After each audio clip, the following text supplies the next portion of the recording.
Pulso Global y Radio Costa Rica no se hacen responsables por las opiniones emitidas en este programa.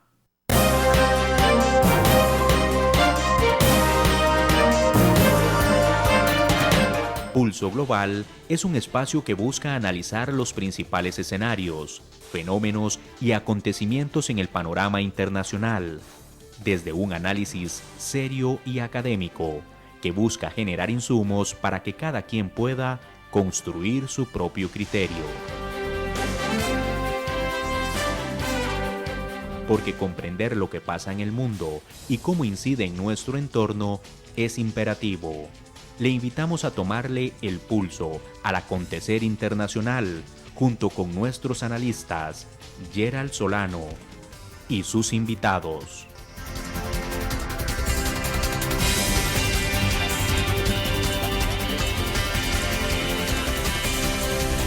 Bienvenidos. Hola a todos y todas, esperando que estén muy bien. Les saludamos desde el programa Pulso Global, hoy en nuestra transmisión número 98, en el que estaremos tomándole el pulso a la crisis social y al gobierno del presidente Lasso en el Ecuador, para el cual contaremos con un invitado especial que permitiré presentarles más adelante. Muchas gracias por acompañarnos a través de Radio Costa Rica y de nuestro Facebook Live. Les recordamos también que ahora pueden encontrarnos en nuestras distintas plataformas de podcast, en Apple Podcast, Spotify, Google Podcast, Amazon Music, entre otras. Les invitamos a buscarnos como Pulso Global. Pero antes de dar paso a nuestro programa de hoy, tomémosle el pulso a los principales medios internacionales. Para ello, la BBC Mundo intitula "Apruebo o rechazo 6 grandes cambios que marcan la nueva constitución propuesta para Chile". Casi 3 años después del estallido social del 2019, Chile realizará este 4 de septiembre la última de las 3 votaciones de su proceso de cambio constitucional. Tras aprobar redactar una nueva constitución en el 2020 y elegir la convención que la transcribió en el 2021, el país decidirá finalmente si aprobar o rechazar la Carta Magna propuesta. La convención comenzó su trabajo el 4 de julio del 2021 bajo el gobierno de Sebastián Piñera y presidida por la académica mapuche Elisa Loncón. La última sesión se realiza exactamente un año después, presidida por la epidemióloga María Elisa Quinteros. El presidente Gabriel Boric recibió este lunes un ejemplar del texto que consta de 178 páginas, 388 artículos y 54 normas transitorias. Hay algo en lo que todos y todas tenemos que estar orgullosos, que en el momento de la crisis más profunda política, institucional y social,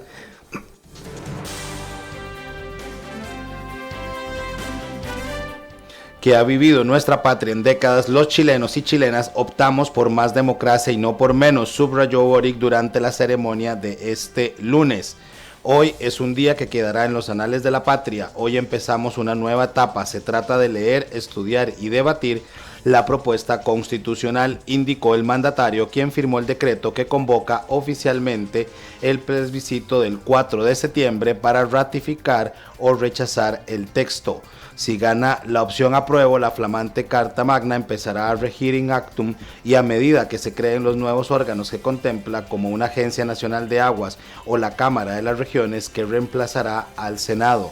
Si gana el rechazo, la Constitución de 1980 seguirá vigente en contraste con la abrumadora mayoría, casi 80%, que votó por su reemplazo.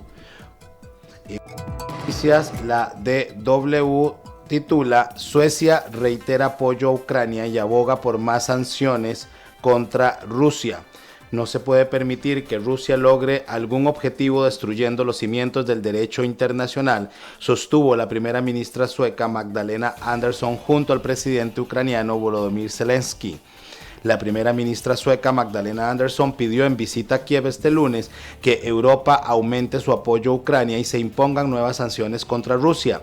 La agresión rusa contra Ucrania debe parar. No se puede permitir que Rusia logre algún objetivo destruyendo los cimientos del derecho internacional, declaró Andersson en rueda de prensa conjunta con el presidente ucraniano Volodymyr Zelensky.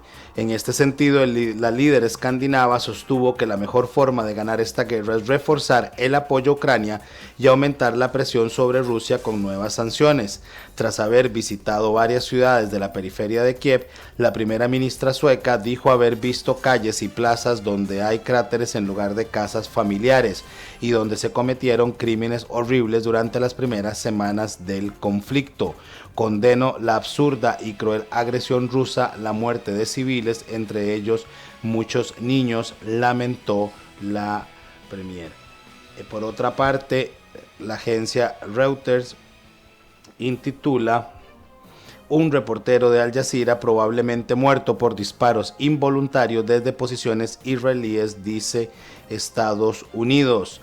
Shirin Abu Akleh, periodista de Al Jazeera, era probable que hubiese muerto por disparos desde posiciones israelíes, pero probablemente fue involuntario, señaló el Departamento de Estado de Estados Unidos este lunes. Los investigadores independientes no pudieron llegar a una conclusión definitiva sobre el origen de la bala que la golpeó, dijo. Abu Akleh, un palestino estadounidense, fue asesinado el 11 de mayo durante una incursión israelí en la ciudad de Jenin, en Cisjordania, en circunstancias que siguen siendo amargamente disputadas. Funcionarios palestinos criticaron el informe y sostuvieron que había sido atacado deliberadamente. Israel lo niega. Una de las caras más reconocibles que informa sobre el conflicto israelí-palestino acerca de la muerte de Abu Akleh desencadenó la indignación en todo el mundo, particularmente después de que la policía golpeara a los dolientes en su funeral en Jerusalén. La coordinadora de seguridad de los Estados Unidos, después de resumir las investigaciones tanto de las fuerzas de defensa de Israel como de la autoridad palestina, concluyó que era probable que los disparos desde posiciones israelíes hubiesen sido los responsables de su muerte, señaló el Departamento de Estado. Sin embargo, no se encontró ninguna razón para creer que esto fuera intencional, sino más bien el resultado de circunstancias trágicas durante una operación militar dirigida por la FDI contra fracciones de la Yihad Islámica Palestina, señaló el comunicado del Departamento de Estado de los Estados Unidos. En un análisis forense realizado por examinadores externos supervisados, los expertos balísticos determinaron que la bala estaba gravemente dañada, lo que impidió una conclusión clara de su origen, señaló el Departamento de Estado. Además, el informe no hizo nada para calmar las tensiones entre las dos partes antes de la visita del presidente Joe Biden la semana próxima. El fiscal general palestino Abraham Al-Khatib dijo que la conclusión a la que llegan los Estados Unidos de que la bala estaba gravemente dañada era incorrecta y dijo que Abu Akleh había sido atacado deliberadamente. La declaración estadounidense de que no encontraron razones para indicar que el objetivo fue deliberado es inaceptable, señaló. Los palestinos seguirán llevando a cabo acciones legales contra Israel en la Corte Penal Internacional, señaló. Israel es responsable de matarlo y de rendir cuentas, dijo Nabil Abu Renen, portavoz del presidente palestino Mahmoud Abbas, en un comunicado. Israel ha negado que alguno de sus soldados matara a Abu Akleh intencionalmente y afirmó que podría haber sido alcanzado por fuego errante del ejército por una bala de uno de los pistoleros palestinos que dice estaban chocando con sus fuerzas en el lugar. El mes pasado, la Oficina de Derechos Humanos de las Naciones Unidas dijo que la información que había podido recopilar del incidente sugería que Abu Akleh había muerto por el fuego del ejército israelí y no de los palestinos. Dijo que había estado de pie con otros reporteros y que era claramente identificable como periodista por su casco y su chaqueta azul marcada con la insignia de prensa, cuando fue baleado a tiros y asesinado por una sola bala. Un colega resultó herido en el incidente por otra bala. El primer ministro israelí, Yair Lapid, dijo que Israel lamentó la muerte de Abu Akleh, pero dijo que una investigación militar israelí había concluido que no había intención de hacerle daño y que dio pleno apoyo a las fuerzas de defensa de Israel. Les invitamos a dejar sus comentarios y preguntas a estas y otras noticias que sean de su interés y también a recomendarnos otros temas que les interese que abordemos desde Pulso Global. Bueno, para dar inicio a nuestro tema de fondo, hoy tenemos el agrado de contar con la participación del especialista Michel Levy Coral, doctor en jurisprudencia de la Pontificia Universidad Católica del Ecuador, máster en Derecho Internacional y Europeo de la Université Catholique de Leuven, Bélgica, candidato doctoral en Ciencias Políticas y además profesor agregado a tiempo completo del área de Estudios Sociales y Globales de la Universidad Andina Simón Bolívar, sede Ecuador, Quito. Es coordinador del módulo de Estudios Europeos Jean Monnet, Universidad Andina Simón Bolívar, profesor invitado del Instituto de Estudios Políticos Sciences Po de la Universidad Grenoble de Alpes en Francia y de la Facultad de Derecho. Además, es editor de la revista Comentario Internacional del Centro Andino de Estudios Internacionales de la Universidad Andina Simón Bolívar y coordinador del Centro Andino de Estudios Internacionales, con quien estaremos conversando sobre la crisis social y el gobierno del presidente Lasso en el Ecuador y que de hecho nos acompaña desde Ecuador. Así que muy buenas noches, Michel, y bienvenido al programa Pulso Global. Buenas noches, Gerald. Muchas gracias por la invitación. Muy honrado de estar en la radio de Costa Rica. Muy contento. Estuve en su hermoso país hace 3 años, sí, antes de la pandemia, en 2019, en la Universidad Nacional, y tuve la oportunidad de visitar el país trabajando con la Universidad Nacional, con el programa de estudios internacionales en la Universidad Nacional, y fue una experiencia magnífica, maravillosa, en ese país tan bello que es Costa Rica. Muchísimas gracias, profesor Levy. Y sí, recuerdo esa visita en la Universidad Nacional y por supuesto siempre un gusto poder escucharlo y conversar con usted sobre varios temas y por supuesto en esta ocasión sobre su país y lo que está pasando. Profesor, América Latina está atravesando un periodo de cambios que ha venido de alguna forma acarreando movilizaciones sociales importantes. Lo vimos en Colombia, lo vimos en Chile y más reciente lo estamos viendo en el caso de Ecuador. Nos gustaría tal vez iniciar esta conversación contextualizando un poco cuál es el factor o cuáles factores están dando pie a estas protestas que ha vivido Ecuador en las últimas semanas. Sí, Gerald, justamente estaba recordando que hace 3 años nos encontramos igual en la Universidad Nacional y fue muy grato en persona. Respondiendo a la pregunta, realmente hay una crisis global que se refleja mucho en los países y sobre todo si vamos a contextualizar, en todo lo que implica la estructura social de los países. El alza de los combustibles a nivel internacional, la crisis de transportes internacionales durante la pandemia. La misma pandemia ya provocó toda una serie de cambios en la estructura social que, lejos de mejorar el tejido que estaba en proceso por decirlo así, estaba en un proceso de sanación, de mejora, luego de una serie de políticas que se implementaron durante varios periodos de gobierno, ¿no?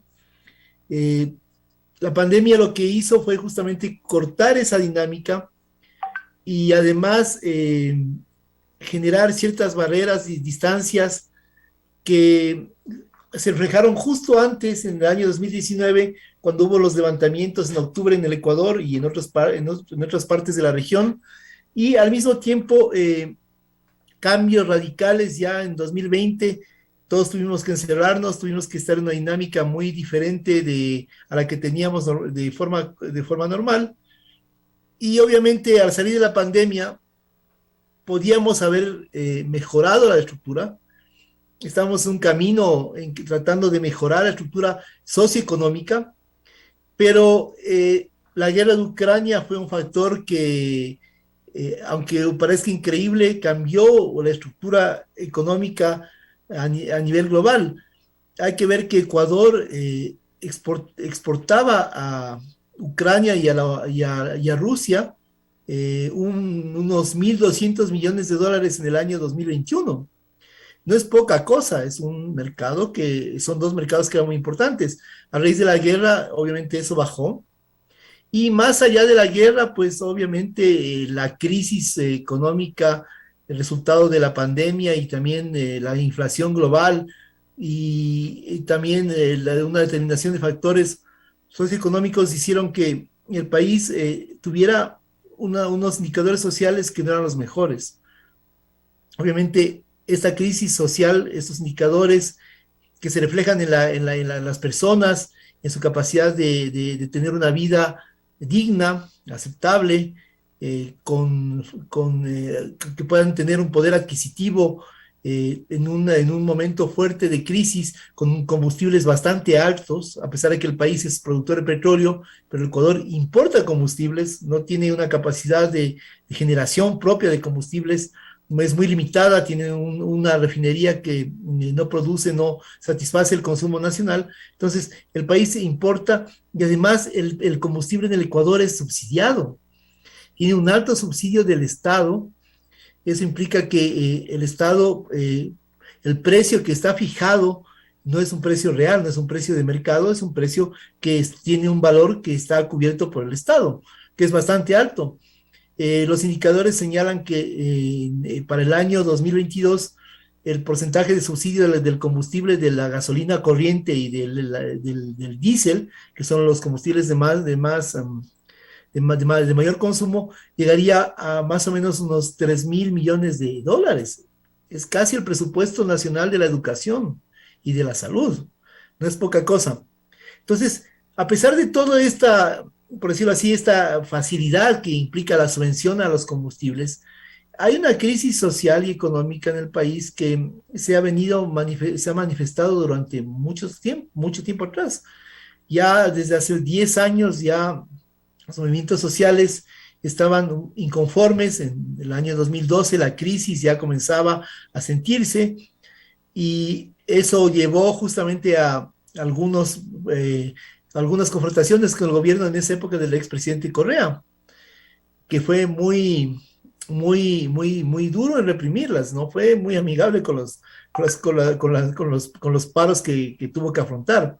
Después del gobierno de Moreno, de Lenín Moreno, a partir de 2017, hubo una serie de, hubo un tiempo de status quo en el cual se recalentó el tema, por decirlo así, hasta ver cómo iba a reaccionar el gobierno de Moreno. Y en 2019 realmente fue una explosión que se salió de las manos, ¿no? Ustedes justamente pueden ver ahí, si están mirando esta entrevista, pueden mirar una foto que publica la radio, el programa Pulso Global, de una manifestación del año, si no me equivoco, ese es del año 19, que fue bastante dura. En el año 22 ahora, por decirlo así, hubo protestas radicales fuertes, pero no fueron tanto como en ese momento. Digamos que los movimientos sociales, sobre todo la CONAIE, que agrupa a los pueblos indígenas, a las diferentes nacionalidades. El Ecuador constitucionalmente es un país plurinacional. Las comunidades indígenas que están agrupadas en esta gran organización, la CONAIE, salieron a protestar porque sus condiciones de vida, en principio, ellos sienten que no son adecuadas a los niveles que existen o que podrían ser, y que el Estado podría garantizar mucho mejor esas condiciones de vida, ¿no? Yo creo que ahí, bueno, lo discutiremos después, hay algunos factores que hacen que hacen que esta manifestación sea tan importante. Hay un factor político claramente, un interés de la CONAIE como esta estructura muy fuerte que determina el poder, la gestión de los pueblos indígenas en el país, de acceder a cuotas de poder, definitivamente, eso no lo han ocultado tampoco, pero también hay un interés de reivindicar derechos en torno a la capacidad que tienen los pueblos de acceder a beneficios, una disminución del precio de los combustibles, acceso a mejores condiciones de salud pública, que son temas bastante normales que el Estado debe garantizar. Entre otros, también una baja de precios de insumos que son importantes en materia agrícola, entre esos la famosa urea, este, este elemento que es muy importante para la fertilización de los suelos y que casualmente viene de Rusia y o de Ucrania, ¿no? Entonces, ahí vemos un panorama a grosso modo que les puede dar una idea, queridos amigos costarricenses, de lo que pasa o de cómo está de cómo ha sido la situación en el país en los últimos años y en la última semana también. Levi, hay una consulta en términos de, bueno, ya digamos ya de los grupos que están, digamos, protestando, ¿verdad? Porque ha señalado, ¿verdad? Principalmente en estas semanas con, digamos, la agrupación del CONAIE, ¿verdad? Que agrupa, digamos, a los grupos que decías indígenas. Estos grupos que están protestando son grupos que ya desde la campaña para el gobierno de Lazo, digamos, estaban en contra de, digamos, algunas de las posturas. Son personas que en su momento votaron por él. ¿Hay algún cambio, verdad? Pues sabemos que hay un cambio en términos ideológicos entre los gobiernos, ¿verdad? Que venían más de izquierda a un gobierno, digamos, más visto de centro-derecha del presidente Lazo. ¿Tiene esto alguna influencia también en la forma en que se está llevando las protestas? O al final terminan siendo, digamos, grupos que definitivamente se agrupan por varios de los factores que has mencionado y que no hay digamos, un tinte más ideológico en términos de las protestas? Bueno, en realidad hay que tomar en cuenta que el movimiento indígena en las elecciones pasadas, en las últimas elecciones, en la primera vuelta, quedó en tercer lugar y el actual presidente Guillermo Lazo ganó, sí, le sobrepasó con un porcentaje muy limitado de votos, ¿no? Si no me equivoco, sería un 1% o 2%, si mal no recuerdo. Era una diferencia muy, muy limitada entre el 20 y el 20, era más o menos, los movimientos indígenas sacaron en ese momento la primera vuelta electoral el 20% y Guillermo Lazo sacó el 22%. Entonces, ahí hubo un fenómeno interesante, el momento en que llegamos a la segunda vuelta electoral, el candidato de Rafael Correa, el señor el economista Arauz, eh, él tenía básicamente un voto muy duro, muy fuerte, y podía llamar a mucha gente de estos movimientos que votaron por el candidato de los movimientos indígenas, Yacu Pérez, Guartambel, podía él atraer a parte de ese electorado y ganar a Guillermo Lazo. Sin embargo, eh, vemos que no fue así porque mucha de esa gente no quiso votar por el candidato de Rafael Correa. Y en ese sentido, de una u otra forma, o no votó por Lazo, o votó por Lazo porque no tenía otra alternativa. Entonces, algunos de los votos que le dieron la victoria a Guillermo Lazo vienen de esa corriente, vienen de ese medio. Entonces, claro, si pensamos ya en función actual y tratamos de pensar quiénes estuvieron participando en la protesta, en esta última protesta de junio de este año 2022, podemos pensar que alguna gente que sí votó por Guillermo Lazo porque no quería votar por el otro candidato, porque simplemente quería, es decir, no quería, quería que no haya, no llegara al poder esta tendencia, salieron a protestar en contra de Guillermo Lazo, ¿no?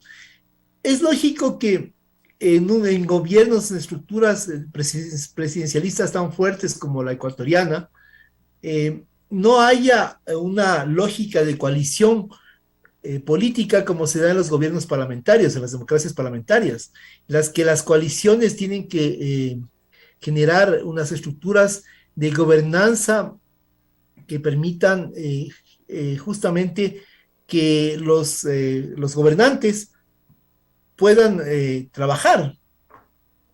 En el caso nuestro, obviamente las coaliciones son muy temporales y son muy débiles.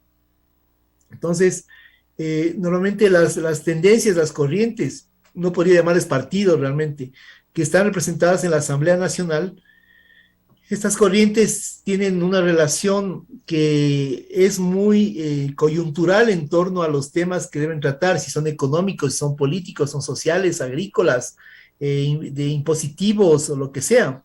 Entonces, estas coaliciones que se pueden armar duran muy poco tiempo, son muy débiles y no representan realmente la voluntad o los intereses de los, ni de los gobernantes ni de los gobernados en muchos casos, ¿no? Sino que generalmente apelan a representar intereses muy propios de su agenda, ¿no? Entonces, en ese entorno, no podemos pensar que la protesta es extraña o ajena a la protesta social, porque por un lado, el gobierno está de una u otra forma maniatado en la creación, la generación normativa, en la legislación, ¿no? Ya que no tiene un poder o una capacidad de negociación en la Asamblea Nacional. Y por otro lado, la Asamblea Nacional tampoco representa debidamente a los intereses de los ciudadanos, de los votantes.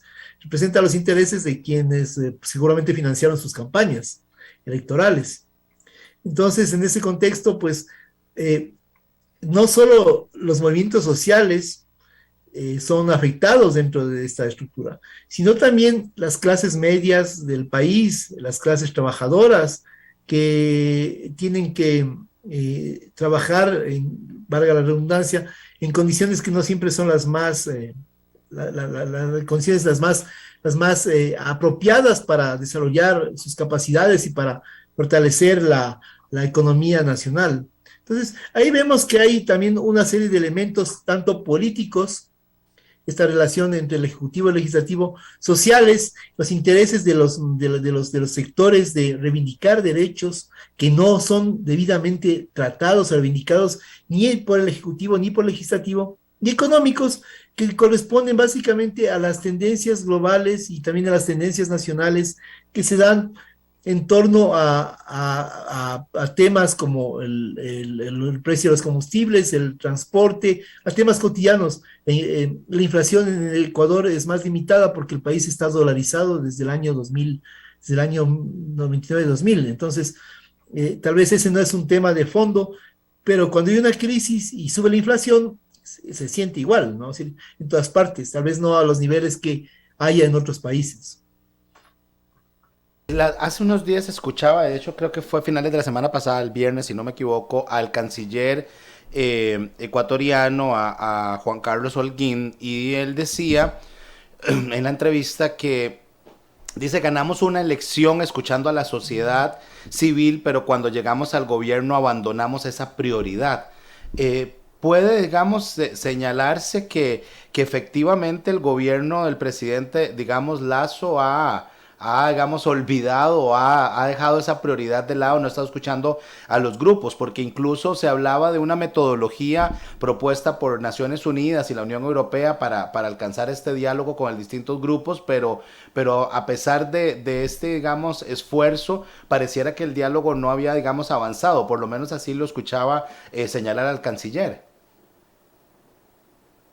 Yo creo que el canciller tiene una buena parte de razón en hacer este mea culpa en función de lo que sucede en el gobierno, ¿no? Eh, yo creo que básicamente les tomó mucho tiempo ajustar las tuercas al gobierno, a los ministros, al gabinete, a todos los aliados políticos, a toda la oposición y todo el contexto político del país en este primer año de gobierno del presidente Guillermo Lazo. eh, Creo que tomó mucho tiempo en ajustar esas tuercas para entender cuáles eran las necesidades o los requerimientos del país. Entonces, en eso el canciller no se equivoca, es decir, me parece más bien de su parte un punto de sensibilidad política muy importante, ¿no? Un reconocimiento que generalmente los políticos no están dispuestos a hacerlo, ¿no? Sin embargo, creo que el canciller lo hace de una forma, además, muy positiva. No lo hace como, no lo hace como un tema de reivindicación política, ni mucho menos, lo cual habla bien de él como un hombre político, ¿no? Sin embargo, sí, el gobierno no fue muy sensible con con la diversidad de sectores que votaron por él. El gobierno del presidente Lasso no fue muy sensible. El hecho de que le haya tomado más de un año en entender la dinámica socioeconómica de los actores clave del país es complejo, es decir, porque en un año han pasado muchos temas que lo que lograron eh, tanto a nivel interno como a nivel externo, lo que de estos temas lograron que se, eh, se genere o se empiece no se genere, sino que se empiece a generar una crisis, una necesidad de ajustes sociales y económicos y políticos. No creo que el gobierno tenga per se una mala intención, no lo siento así, pero sí creo que tiene una falta de sensibilidad política total. Creo que su visión política es extremadamente limitada y eso ha dado como resultado que haya esta protesta que, desde la perspectiva política, netamente, ¿no? Quiero decir, hay otros factores, como dije, económicos y sociales, pero políticamente hablando, esta falta de sensibilidad da como resultado que se genere esta protesta también, ¿no? Entonces, en ese caso, creo que el gobierno pudo tener mejores operadores políticos que estén más vinculados con los medios sociales, con los medios culturales, con los medios de la producción de las pequeñas y medianas empresas, con los medios que sean más cercanos a la gente del día a día, para saber qué es lo que pasa, ¿no? A ratos sí se siente que el gobierno tiene una visión muy desde arriba de lo que acontece en el país y que sus propuestas, sus soluciones pueden ser interesantes, pero están muy encima de lo que realmente la gente aspira o espera o tiene interés, ¿no? En materia económica, creo, desde mi perspectiva muy personal, que el gobierno a nivel macro no lo ha hecho mal, ¿no? Ha sido muy condescendiente con su visión de política económica, netamente, una política que está más vinculada con los actores multilaterales, actores financieros internacionales multilaterales y demás. Y a diferencia de los otros gobiernos, sobre todo del gobierno del expresidente Correa, que estaba muy vinculado más bien con una relación muy fuerte con China y con los créditos con China y con el financiamiento con estados y con garantías reales, ¿no? A costos muy elevados, ¿no? Son temas ya más especializados. Sin embargo, creo que en materia económica macro no lo ha hecho el gobierno actual, no creo que lo ha hecho desde una perspectiva personal mal, pero a nivel micro creo que no ha sabido comunicar y no ha tenido esa sensibilidad de llevar un mensaje y una acción y unos hechos a la gente que más lo necesita, que está en la Amazonía, a kilómetros de distancia o que está en la costa, a kilómetros de distancia de Quito, no tantos, pero igual, son kilómetros, y que requieren enterarse qué es lo que pasa, ¿no? Es decir, que requiere saber que hay algo que le va a beneficiar, ¿no? Que hay algo que le va a mejorar su calidad de vida, mejores accesos a medicinas, a salud pública, a seguridad social, a seguridad pública también, que son elementos clave dentro del desarrollo del Estado. Entonces, ahí hay elementos que juegan en contra del gobierno, pero como digo, esta falta de sensibilidad sí le afecta totalmente a su capacidad de acción política y esa falta de comunicación le afecta a la capacidad que tiene de mostrar o de acercarse a la gente para decirle que está haciendo algo, qué es lo que hace, es decir, cómo genera obra pública, cómo genera soluciones a los problemas. Finalmente, a nivel político, creo que hay un déficit de visión de la política pública. Y eso nosotros sabemos bien en el contexto ya más de gestión de estos temas macro, que van a beneficiar a grandes poblaciones o a la clase media o a los sectores de la producción o a todo el país, es importante tener una visión y una orientación de política pública. No creo que el presidente que se ha formado durante tantos años para ser presidente eh, adolezca de una carencia de visión en política pública, pero sí creo que su círculo más cercano no tiene ni idea de lo que son las políticas públicas. Al menos habrá algunos actores que sí tengan una visión, una idea, pero la media creo que no tienen idea. Es decir, piensan que manejar el Estado es como manejar una empresa privada. Y ese es un grave error que también le ha pasado una factura al gobierno en la crisis actual. Profesor Levy, en estos días, bueno, se ha anunciado el levantamiento, digamos, del paro a través de un acuerdo que se alcance con el gobierno. ¿En qué consiste, digamos, ese acuerdo, esos requerimientos que ha venido poniendo el gobierno del presidente Lazo para poder llevar, digamos, alguna especie de normalización otra vez a este, digamos, levantamiento, a esta crisis social de las últimas semanas? Bueno, la negociación ha sido un poco dura porque en un momento dado pensamos que y se iba a lograr de una forma mucho más directa entre el gobierno y los movimientos sociales, los movimientos indígenas.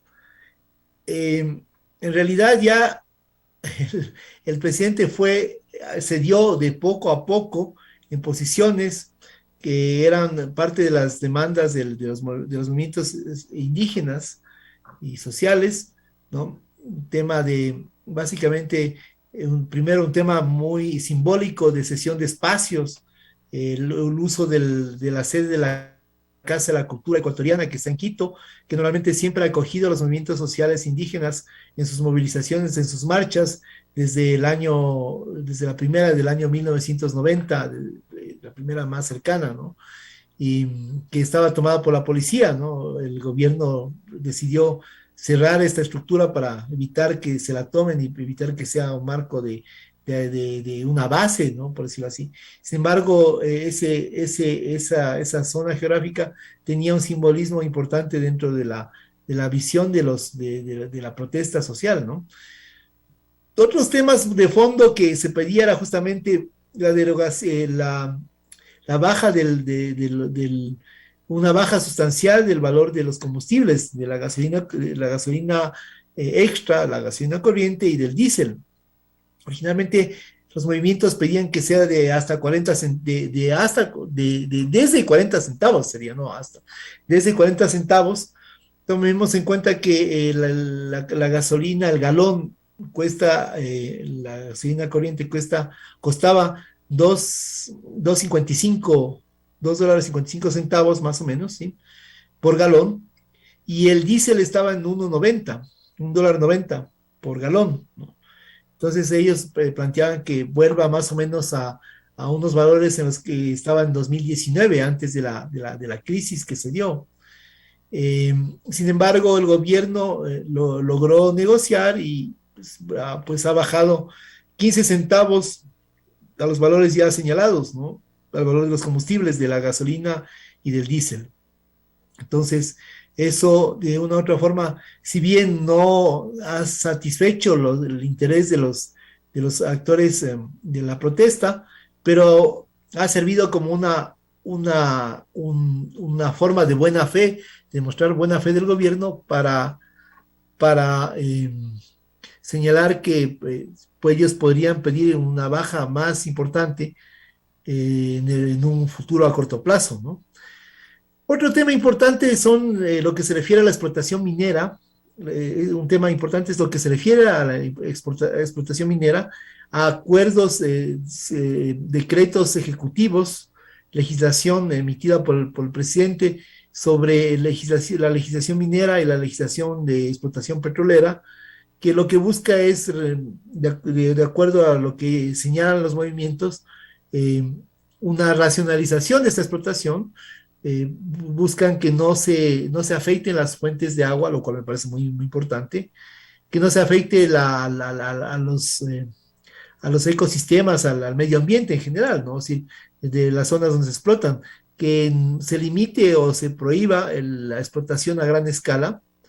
Entre paréntesis, el Ecuador es un país que tiene una eh, no producción, pero tiene un potencial minero muy importante que se ha descubierto y se ha comenzado a explotar en los últimos tiempos recientes, en los últimos 10 15 años, ¿no? Y eso ha provocado problemas sociales en los lugares donde se dan las explotaciones, porque son grandes explotaciones, ¿no? Además, que son concesiones a empresas extranjeras que tienen capacidad para explotar esos recursos. Entonces, obviamente los pueblos, los movimientos sociales, los movimientos indígenas, quieren una limitación total a esas capacidades de explotación. En principio, y además, obviamente, como es lógico, una disminución en los créditos, es decir, una disminución en los créditos que han sido acordados para los sectores sociales en temas agrícolas y además una regulación o un control de precios de los insumos para la agricultura que están con precios desbordados, obviamente porque son importados y en todos los países del mundo básicamente han tenido una afectación esos precios que ha generado temas inflacionarios. Entonces, todos estos elementos han sido parte de la negociación de, de la protesta social, de esta última protesta social indígena, y lo que ha pasado es que el gobierno ha cedido moderadamente en algunos aspectos y el acta que se suscribió el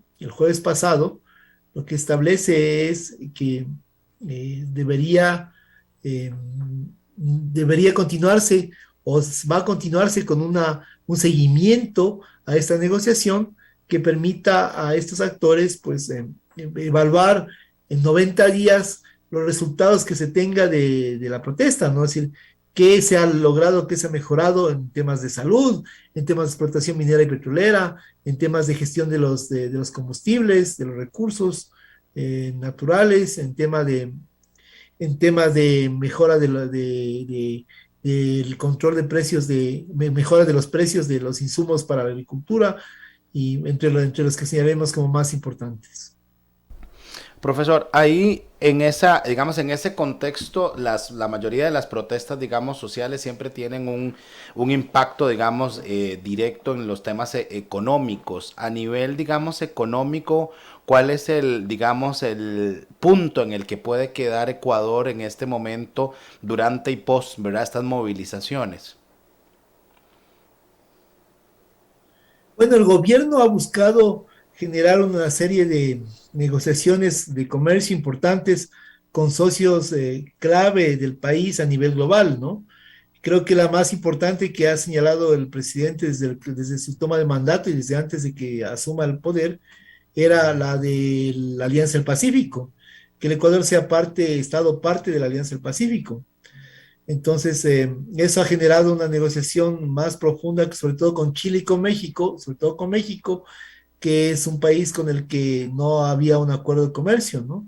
Entonces, en ese sentido, la visión del gobierno está orientada hacia negociar acuerdos de comercio, acuerdos de inversiones que permitan mejorar el posicionamiento del país como actor internacional en el sistema multilateral, ¿no? Sin embargo, hay que tomar en cuenta un punto importante en el momento actual. Ya no es el momento de los acuerdos de comercio. Ese momento, ese tren ya pasó. Y a todos nos consta, a ustedes, amigos costarricenses, les consta el acuerdo, si no me equivoco, es el CAFTA de ERE, que es el que rige la relación con los Estados Unidos, que lo suscribieron en los años, en el primer decenio del siglo XXI. Igual el acuerdo de asociación con la Unión Europea, que el sistema de integración centroamericana también lo suscribió más o menos, que si no me equivoco, en 2012 o 2014. Creo que ya tiene 10 años, está cumpliendo 10 años este acuerdo, Centroamérica con la Unión Europea.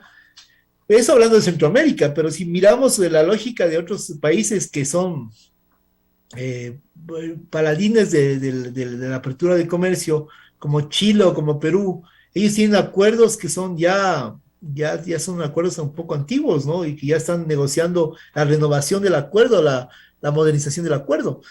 El Ecuador fue muy conservador en la negociación de estos acuerdos de comercio y el presidente, justamente el presidente Lenín Moreno, un poco para dar la contra a esta política que fue establecida por el expresidente Correa y después el actual presidente Guillermo Lazo, ellos han buscado un nivel de apertura de las negociaciones de comercio del país a nivel global. Sin embargo, obviamente las protestas como tales afectan a la, afectan a este, por decirlo así, a nivel internacional, a este prestigio que había ganado el Ecuador en el último año de ser un país estable, de tener un gobierno de carácter favorable a los acuerdos de comercio, a la apertura de comercial, a las inversiones y demás, ¿no? Habían toda una serie de actores importantes a nivel global, habían mirado con mucho interés todos estos fenómenos que rompían mucho con la tradición del país de ser un país más bien anticorriente de apertura comercial, ¿no? De gestión de comercio y de gestión, de gestión a nivel global. Entonces, como es lógico, esto ha dado como resultado eh, que la protesta afecte a este prestigio, a, esta, a este buen nombre que había ganado el país con los organismos multilaterales, ¿no? Sobre todo porque no se ve un gobierno que tenga una fortaleza, una fuerza política para controlar una posibilidad de nuevos movimientos sociales. Y eso puede ser problemático. Obviamente esa reputación, quería utilizar esa palabra que ha ganado el país, se ve afectada a nivel económico porque además durante este tiempo dejó de exportar petróleo. La protesta se tomó algunos pozos petroleros en la Amazonía y eso dio como resultado que no haya bombeo de petróleo por los oleoductos del país y que un momento dado no haya petróleo para exportar suficiente y cumplir y honrar los compromisos, obligaciones del país con los compradores de petróleo. Entonces, claro, esos elementos también redundan en el hecho de que esta reputación del país pueda verse afectada por el movimiento, sobre todo si se ve que el gobierno no tiene una capacidad real de respuesta a estos temas. Profesor, el canciller decía, el canciller Holguín decía, yo creo que hay un derecho legítimo a la protesta, eso es indudable, pero las formas no son las correctas necesariamente, decía él. ¿Existe algún mecanismo, se ha venido hablando en el Ecuador sobre algunas medidas que el presidente Lazo pueda tener para evitar o contener futuras movilizaciones de este tipo? No conozco en realidad que se haya establecido algún tipo de medidas para evitar confrontaciones. Creo que la mejor forma de evitar es ser sensible a la gestión de los actores sociales, a la gestión con los actores menos favorecidos del país. Creo que eso puede ayudar mucho a entender por dónde va la dinámica de estos actores y de entender un poco cómo se puede mejorar las condiciones de vida que permitan estos actores estar un poco que permitan estar en mejores circunstancias de las que tienen en el momento actual, ¿no? Ahora, hay un factor político importante ahí que sí hace ruido y que va más allá del tema de lo que se puede o no se puede hacer. Hay actores políticos que quieren llegar al poder y han visto que esta es una buena forma de hacerlo, de llegar, de consolidar el poder político. Justamente legitimarse ante una protesta, legitimarse como actores fuertes que tienen una capacidad de diálogo directo con las autoridades y que están más allá de la ley de que aplica para todos. Eso implica justamente, esta capacidad implica que estos actores que generan o que lideran las movilizaciones tienen intereses potenciar la posibilidad de llegar a tener el poder político en las siguientes elecciones, ¿no? En las siguientes elecciones seccionales a nivel del país descentralizado, las siguientes elecciones nacionales, ya en 3 años más, ¿no? Entonces, hay es como el comienzo de una carrera ahí para definir una capacidad de acción política que seguramente les interesará a muchos de estos actores que tienen o ven posibilidades de llegar al poder en el mediano plazo, ¿no? Entonces, ahí vemos, por ejemplo, que el gobierno no tendría una capacidad de reacción frente a estos temas, porque esa capacidad de reacción se da si el gobierno tuviera una capacidad de acción, de gestión política muy importante, muy fuerte, que no la tiene. Entonces, estos actores obviamente tienen mayor legitimidad ante unas bases que lo que quieren tienen una idea de reivindicación y de cambio tienen interés de otras dinámicas sociales y económicas, ¿no?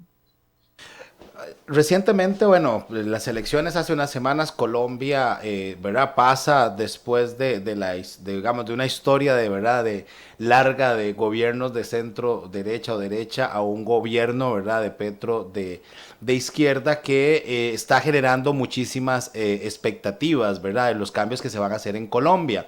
En el caso de Ecuador pasa, de verdad, de administraciones de gobiernos más de centro izquierda o izquierda a este gobierno del presidente Lazo, ¿verdad? Colocado, digamos, de alguna manera más en el espectro de centro derecha. ¿Qué balance se puede hacer, profesor Levy, de este primer año de gestión del presidente Lazo en términos generales? ¿Se han percibido, digamos, cambios importantes? ¿Cómo se vislumbra esa gestión desde Ecuador, por supuesto? Sí, yo, como lo decía al inicio de la entrevista, del programa, de esta conversación tan agradable, más bien dicho, eh, el gobierno tardó un año en ajustar las tuercas que le permitan sintonizar con la estructura más permanente, más determinante en materia de gestión de actores clave como los actores sociales, los actores indígenas, ¿no?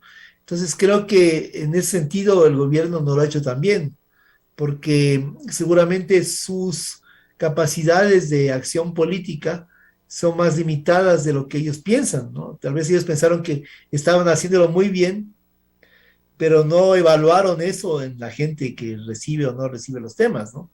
No se ha visto esa evaluación, esa retroalimentación, por decirlo así. Entonces creo que en ese sentido el gobierno ha tenido limitaciones y no necesariamente lo ha hecho bien, ¿no? Pero por otro lado, creo que ha tenido, desde mi punto de vista, ahí en la economía obviamente hay diversas visiones. Yo creo que la economía macro, como decía, el gobierno sí lo ha hecho mejor que sus antecesores. Creo que los compromisos que ha tenido y que ha generado con los multilaterales pueden ser más, por decirlo así, más interesantes que los compromisos que generaron sus antecesores con los gobiernos con los que se vincularon, ¿no? Es decir, para generar liquidez para las arcas públicas, ¿no? Entonces, en ese sentido, tengo un amigo muy querido que va a decir, esa declaración es pro FMI totalmente. No, no es pro FMI, es decir, el FMI es un mecanismo de acción que está altamente demonizado por todo el mundo, ¿no? Es decir, no es el mejor mecanismo tampoco. Sin embargo, cuando vemos las capacidades de acción que puede tener, tal vez no el FMI, pero el Banco Mundial o el BID o la Corporación Andina de Fomento u otros multilaterales, sí es más interesante que la capacidad de acción financiera que tienen el gobierno de China y sus socios más importantes en la gestión de la política monetaria, financiera, económica, ¿no? Entonces, creo que ese es un punto, la economía macro es un punto favorable para el gobierno. La economía micro no es tan favorable porque debió mirar, lo hizo muy bien con la vacunación para, para el COVID, el gobierno fue muy eficaz en eso, pero se quedó ahí podía haber aprovechado toda esa estructura para ir más allá, ir a generar o fortalecer campañas de vacunación infantil, de salud, mirar un poco una sensibilización que tenga que ver con el manejo y la gestión de los hospitales públicos, del sistema de salud pública, ¿no? Que es muy complejo porque hay una serie de actores mafiosos que se han tomado esa estructura y que lucran de esa estructura, ¿no? Entonces, también no es tan fácil gestionarlo de recién llegado, ¿no? Sin embargo, se podía haber dado algunos pasos para visibilizar un interés de acción.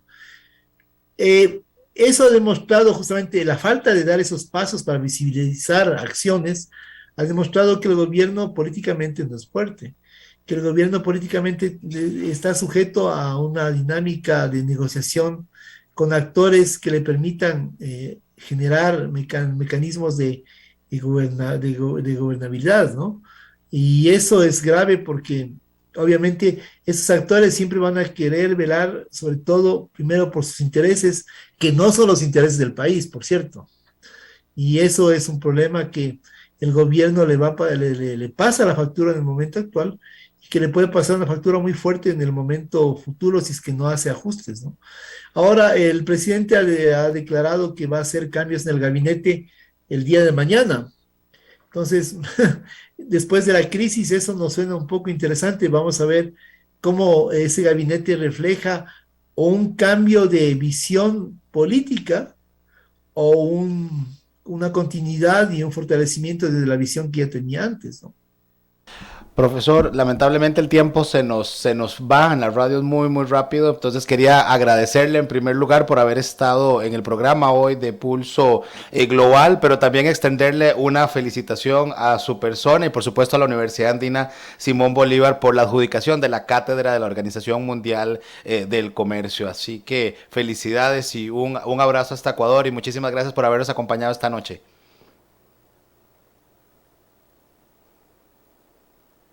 Muchísimas gracias, Gerald, por la felicitación. Estamos muy contentos de compartir también la cátedra con nuestros colegas de costarricenses que también la obtuvieron con nosotros en el mismo proceso.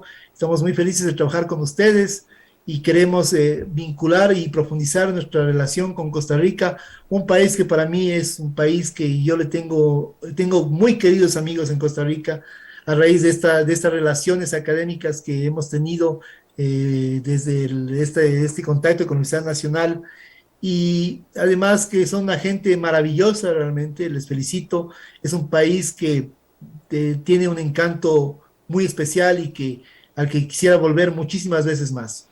Les Pues felicito y les agradezco mucho por este tiempo. Bienvenido, profesor, cuando quiera regresar. Muchísimas gracias. Hemos llegado así, amigos, al final de nuestro programa Pulso Global. Esperamos lo hayan disfrutado y agradecemos a nuestros patrocinadores, Sinred Consulting y Gráfica Creativa, por su apoyo para que este espacio sea una realidad. Agradecemos también a nuestra productora ejecutiva, Gabriela Navarro, a Andy Torres en controles y a todo el equipo técnico. Les invitamos a dejar sus comentarios y consultas en nuestro Facebook y acompañarnos la próxima semana en una edición más de su programa Pulso Global. Que tengan todos muy buenas noches.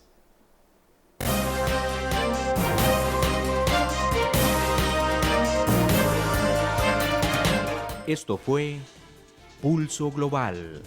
Gracias por acompañarnos en una transmisión más. Le invitamos a sintonizarnos por Facebook Live y Radio Costa Rica 930 AM para llevar juntos el pulso al acontecer internacional.